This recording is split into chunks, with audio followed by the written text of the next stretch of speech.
నమస్తే, welcome to స్వతంత్ర news. నేను మాదిరి. ముందుగా బులెటిన్ హెడ్లైన్స్ చూద్దాం. మధ్యాహ్నం Revanth Reddy press meet. KRMB వివాదంపై స్పష్టత ఇచ్చే అవకాశం.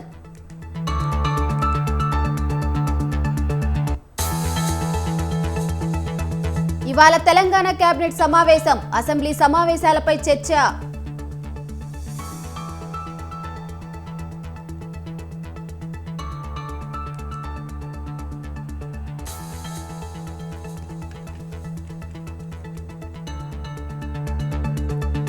నేడు జనసేనలోకి బాలశౌరి. పార్టీ కండువా కప్పి ఆహ్వానించనున్న పవన్.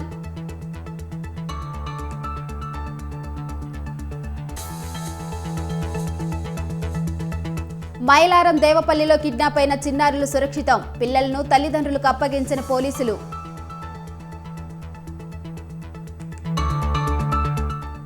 హైదరాబాద్లో నకిలీ నోట్ల ముఠా గుట్టురట్టు. ఇద్దరిని అరెస్టు చేసిన పోలీసులు.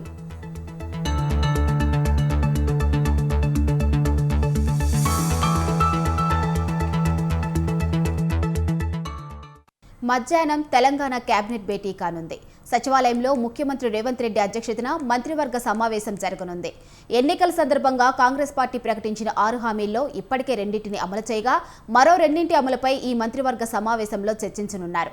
ముఖ్యంగా 500 రూపాయలకు గ్యాస్ సిలిండర్, 200 యూనిట్ల వరకు ఉచిత విద్యుత్ పథకాల అమలుపై ఇంద్రవెల్లి బహిరంగ సభలో ముఖ్యమంత్రి రేవంత్ రెడ్డి హామీ ఇవ్వడంతో వాటి అమలుకు సంబంధించిన మార్గదర్శకాలపై కేబినెట్లో చర్చించి ఆమోదించే అవకాశాలున్నట్లు తెలుస్తోంది.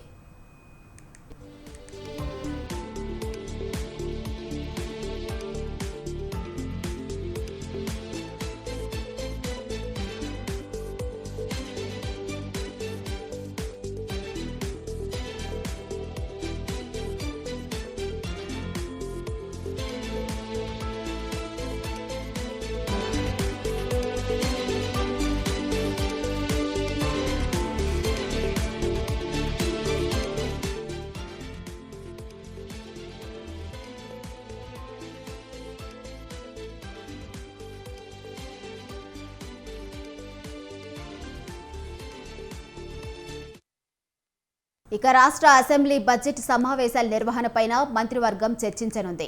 కేంద్ర ప్రభుత్వం ఇటీవల ఓట్ ఆన్ అకౌంట్ బడ్జెట్ను ప్రవేశపెట్టడంతో రాష్ట్రంలోని ఇదే తరహా బడ్జెట్ను ప్రవేశపెట్టే అవకాశాలున్నట్లు తెలుస్తుంది. ఈ నెల 8 నుంచి బడ్జెట్ సమావేశాలను ప్రారంభిస్తారని సమాచారం. తొలి రోజు గవర్నర్ ప్రసంగంతో బడ్జెట్ సమావేశాలు ప్రారంభమవుతాయి. 9న గవర్నర్ ప్రసంగంపై ధన్యవాద తీర్మానం ఉంటుంది. 10న ఓట్ ఆన్ అకౌంట్ బడ్జెట్ను ప్రవేశపెట్టే అవకాశం ఉంది. 11న ఆదివారం సెలవు. తిరిగి 12 నుంచి బడ్జెట్ సమావేశాలు మళ్లీ ప్రారంభమవుతాయి.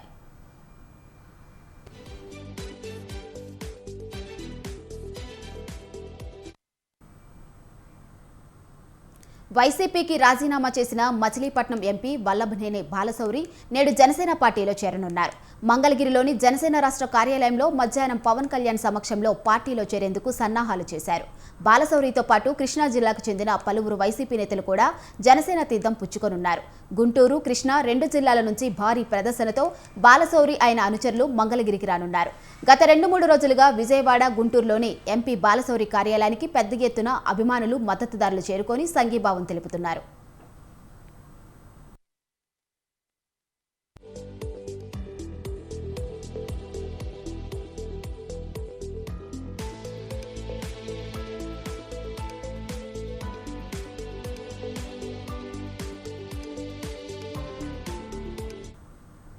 ఇక గుంటూరులోని ఎంపీ ఇంటి నుంచి మధ్యాహ్నం 3 గంటలకు ర్యాలీగా బయలుదేరి కాజా టోలుగ్లోటు వరకు చేరుకుంటారు. మరోవైపు కృష్ణా జిల్లాలోని అవనిగడ్డ నుంచి జనసేన జిల్లా అధ్యక్షుడు బండ్రెడ్డి రామకృష్ణ ఆధ్వర్యంలో జనసైనికులు, బాలశౌరి మద్దతుదారులు కలిసి ప్రదర్శనగా బయలుదేరి చల్లపల్లి, మచిలీపట్నం, విజయవాడ మీదుగా కాజా వద్దకు చేరుకుంటారు. అక్కడి నుంచి అంతా కలిసి జనసేన కార్యాలయానికి వెళ్లేలా రూట్ మ్యాప్ సిద్ధం చేశారు.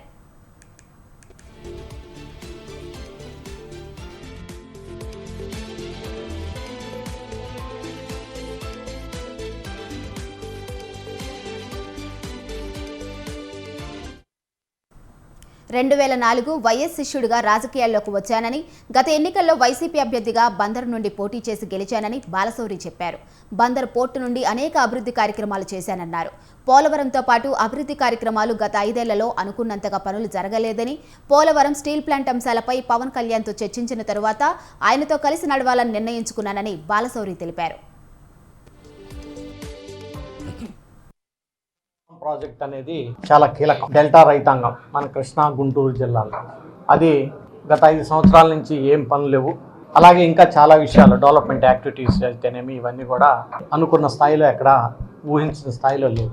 తర్వాత పవన్ కళ్యాణ్ గారిని నేను కలిసి వారితో మాట్లాడిన తర్వాత ఆయనకి పోలవరం ప్రాజెక్టు విషయంలో అయితేనేమి, అలాగే స్టీల్ ప్లాంట్కి ప్రైవేటీకరణ చేయకుండా ఆపాలనేటువంటి విషయంలో అయితేనేమి, మిగిలినటువంటి అన్ని డెవలప్మెంట్ యాక్టివిటీస్లో ఆయనతో కూర్చొని మాట్లాడిన తర్వాత నేను ఆయనతోటి కలిసి ప్రయాణం చేయాలని చెప్పేసి నిర్ణయించుకొని గత నెల 13వ తారీఖు వైఎస్ఆర్ కాంగ్రెస్ పార్టీకి రిజైన్ చేసి ఆ రోజే నేను జనసేన పార్టీలో పవన్ కళ్యాణ్ గారి యొక్క అధ్యక్షతన ఈ పార్టీలో చేరబోతున్నాననేటువంటి విషయాన్ని కూడా ఆ రోజే నేను తెలియపరిచాను. పోలవరం ప్రాజెక్ట్ హైదరాబాద్లో క్యాంప్ చేస్తున్న జార్ఖండ్ ఎమ్మెల్యేలను తెలంగాణ డిప్యూటీ సీఎం భట్టి విక్రమార్క కలిసి వారికి ఎలాంటి సౌకర్యాలు కల్పించారో ఆరా తీశారు. జార్ఖండ్లో కొత్త ముఖ్యమంత్రి ప్రమాణ స్వీకారం చేసిన నేపథ్యంలో బల నిరూపణకు ముందు ఎలాంటి బేరసారాలు జరగకుండా జార్ఖండ్ ముక్తి మోర్చా కాంగ్రెస్ ఎమ్మెల్యేలను హైదరాబాద్లోని ప్రైవేట్ రిసార్ట్లో కట్టుదిట్టమైన భద్రత మధ్య ఉంచారు. వారికి కలిసేందుకు మీడియాను కూడా అనుమతించలేదు.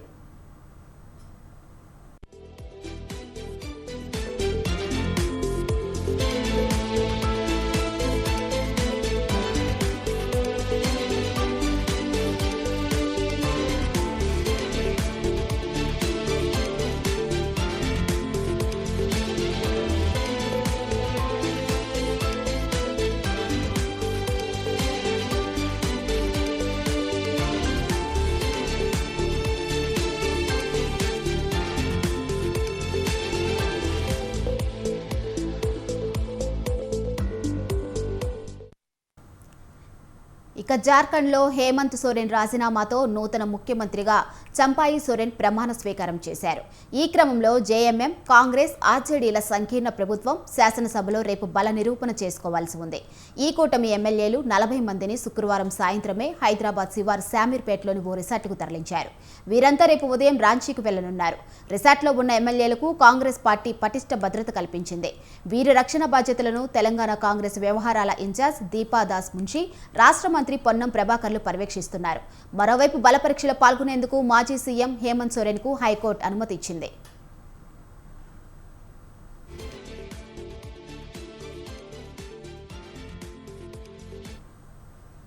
రుణ యాప్ వేధింపులకు మరో యువకుడు బలయ్యాడు. పల్నాడు జిల్లా ఈపూరు మండలం ఎర్రగుంట తండాలో రుణ యాప్ నిర్వాహకుల వేధింపులకు బాలస్వామి అనే విద్యార్థి ఆత్మహత్య చేసుకున్నాడు. లోన్ యాప్ నిర్వాహకుల వేధింపులు తాళలేక అడవిలో చెట్టుకు ఊరేసుకొని బలవన్ మరణానికి పాల్పడ్డాడు. బాలస్వామి వినుకొండలో ఓ డిగ్రీ కళాశాలలో 3వ ఏడాది చదువుతున్నాడు.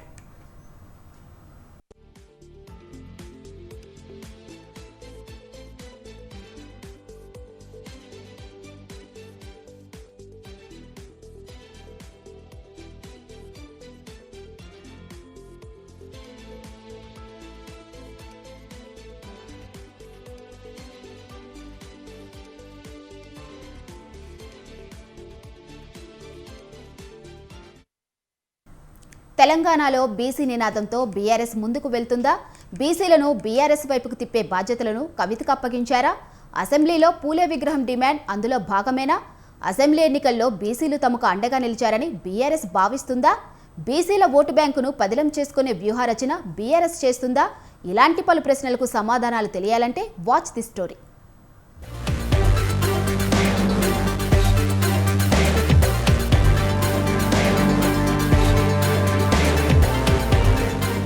తెలంగాణలో బీసీ ఓటు బ్యాంకును పదిలం చేసుకోవడానికి ప్రతిపక్ష బీఆర్ఎస్ పార్టీ వ్యూహాత్మకంగా ముందుకు వెళ్తోంది.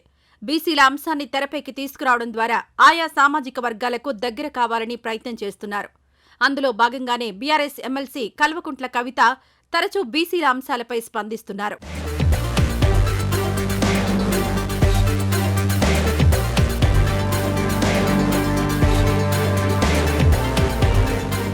తెలంగాణ అసెంబ్లీలో పూలే విగ్రహం ఏర్పాటు చేయాలని అసెంబ్లీ స్పీకర్ గడ్డం ప్రసాద్ కుమార్ను కలిసి వినతిపత్రం ఇచ్చారు.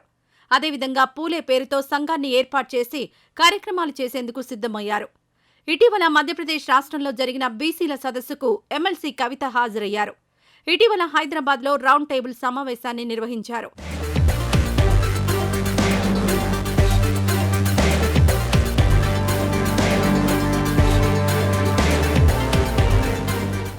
ఇటీవల జరిగిన తెలంగాణ అసెంబ్లీ ఎన్నికల్లో బీఆర్ఎస్ పార్టీ ప్రతిపక్ష స్థానానికి పరిమితమైంది. ఈసారి బీఆర్ఎస్ పార్టీకి దళితులు, గిరిజనులు ఓట్లు వేయలేదని బీఆర్ఎస్ పార్టీలో చర్చ జరుగుతోంది.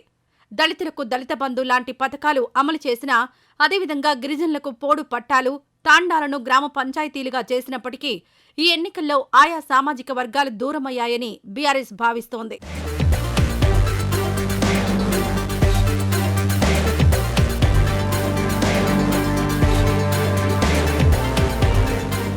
ఇటీవల జరిగిన తెలంగాణ అసెంబ్లీ ఎన్నికల ఫలితాల్లో ఎస్సీ, ఎస్టీ రిజర్వు నియోజకవర్గాల్లో బీఆర్ఎస్ పార్టీ ఓడిపోయింది. దీంతో ఎస్సీ, ఎస్టీలు తమకు దూరమయ్యారని బీఆర్ఎస్ పార్టీ భావిస్తోంది.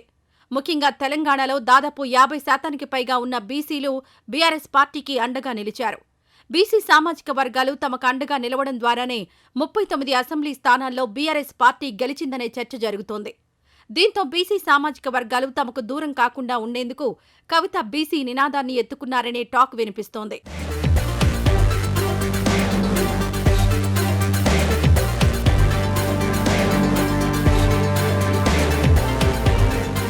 త్వరలో తెలంగాణలో పార్లమెంట్ ఎన్నికలు జరగనున్నాయి. ఈ ఎన్నికలు బీఆర్ఎస్ పార్టీకి ప్రతిష్టాత్మకంగా మారాయి. గత లోక్సభ ఎన్నికల్లో బీఆర్ఎస్ పార్టీ 9 స్థానాల్లో గెలిచింది. ఇప్పుడు ప్రతిపక్షంలోకి రావడంతో సిట్టింగ్ స్థానాలు నిలుపుకోవడం సవాలుగా మారింది. దీంతో అసెంబ్లీ ఎన్నికల్లో తమకు అండగా నిలిచిన బీసీల ఓటు బ్యాంకును కాపాడుకునేందుకు బీఆర్ఎస్ ఎమ్మెల్సీ కల్వకుంట్ల కవిత బీసీల అంశాన్ని ఎత్తుకున్నారనే భావన నెలకొంది.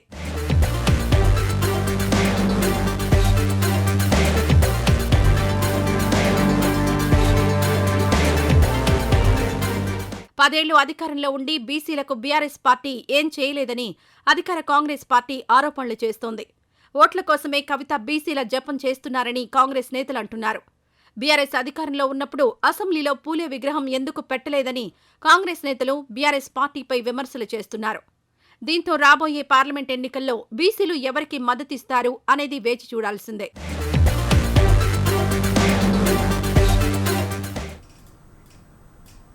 పార్లమెంట్ ఎన్నికలకు ముందు కేంద్రం ప్రవేశపెట్టిన బడ్జెట్లో రైల్వేకు 2,52,000 కోట్ల బడ్జెట్ కేటాయించింది.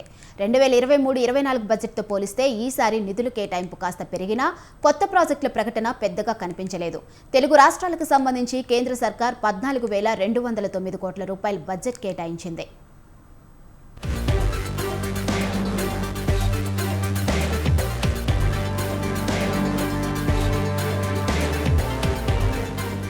బడ్జెట్ అంటే ప్రీ ఎస్టిమేటెడ్ ప్లాన్ అంటే కేంద్ర బడ్జెట్ ముందస్తు అంచనా ప్రణాళికలో రైల్వే బడ్జెట్కు 2,52,000 కోట్ల రూపాయలు కేటాయించింది.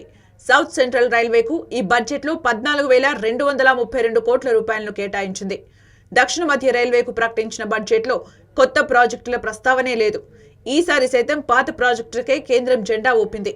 నడికుడి, శ్రీకాళహస్తి, మనోహరాబాద్, కొత్తపల్లి నర్సాపూర్ కొత్త లైన్లకు బడ్జెట్లో నిధుల కేటాయింపులు జరిగాయి.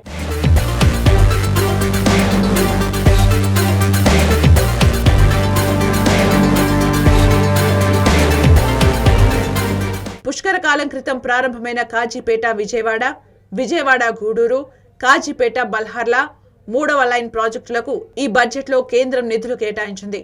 డంబ్లింగ్, బైపాస్ లైన్లు, సేఫ్టీకి సంబంధించిన లెవెల్ క్రాసింగ్ బ్రిడ్జ్లు, ఆర్ఓబి, ఆర్యూబీలకు ఎప్పటిలాగే ఈ బడ్జెట్లో నిధుల కేటాయింపులు జరిగాయని దక్షిణ మధ్య రైల్వే జీఎం అరుణ్ కుమార్ జైన్ అన్నారు.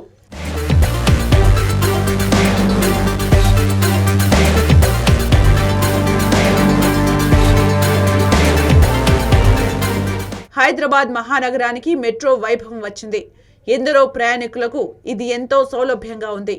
ఇంతవరకు బాగానే ఉన్నా నగర ప్రజలకు స్వల్ప ఖర్చుతో ప్రయాణాలు సాగించడానికి తీసుకొచ్చిన ఎంఎంటీఎస్ పై పెద్దగా శ్రద్ధ వహించడం లేదనే ఆరోపణలు వస్తున్నాయి. ఎంఎంటీఎస్ కు పూర్వ వైభవం తీసుకొచ్చేందుకు దక్షిణ మధ్య రైల్వే ఎలాంటి ప్రతిపాదనలు పంపలేదని తెలుస్తోంది. 1 కాదు 2 కాదు, గత 12 ఏళ్లుగా ఎంఎంటీఎస్ సెకండ్ ఫేజ్ పనులు సాగుతున్నాయి. అయితే గత బడ్జెట్లో ఎంఎంటీఎస్ సెకండ్ ఫేజ్ కు 600 కోట్ల రూపాయలు కేటాయించిన కేంద్రం ఈ బడ్జెట్లో 50 కోట్ల రూపాయలు మాత్రమే కేటాయించింది. ఎంఎంటీఎస్ సెకండ్ ఫేజ్ పనులు ఈ ఏడాది జనవరిలోనే ప్రారంభిస్తామని ఇదివరలో రైల్వే అధికారులు తెలిపారు. అయితే ఇప్పుడు ఆ ఊసే లేదు.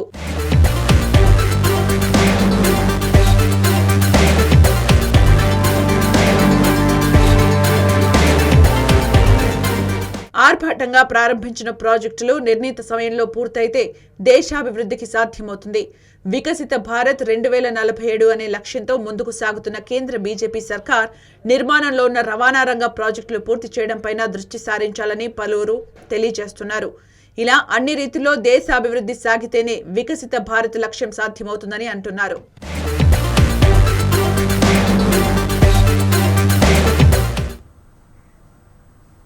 కాంగ్రెస్ నాయకుడు రాహుల్ గాంధీ ఆధ్వర్యంలో భారత్ జోడో న్యాయ యాత్ర జార్ఖండ్లోని ధన్బాద్లో జరిగింది. చలి విపరీతంగా ఉన్న పెద్ద ఎత్తున కాంగ్రెస్ కార్యకర్తలు ప్రజలు ఈ యాత్రలో పాల్గొన్నారు. జార్ఖండ్లో జార్ఖండ్ ముక్తి మోర్చా కాంగ్రెస్ కొత్త ప్రభుత్వం ఏర్పడడంతో రాహుల్ గాంధీ యాత్రలో జేఎంఎం కార్యకర్తలు కాంగ్రెస్ కార్యకర్తలు పెద్ద ఎత్తున పాల్గొన్నారు.